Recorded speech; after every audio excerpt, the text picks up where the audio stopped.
નિર્મળ જલની ધાર ધરે કોઈ બેલી પત્ર ઉપહાર શિવાય નમઃ કરે ઉચ્ચાર ધ્યાન શંકરનું ધરે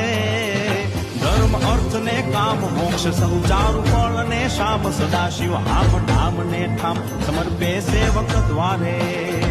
હર હર હર મહાદેવ ભોલિયા હર હર હર મહાદેવ હર હર હર મહાદેવ ભોલિયા હર હર હર મહાદેવ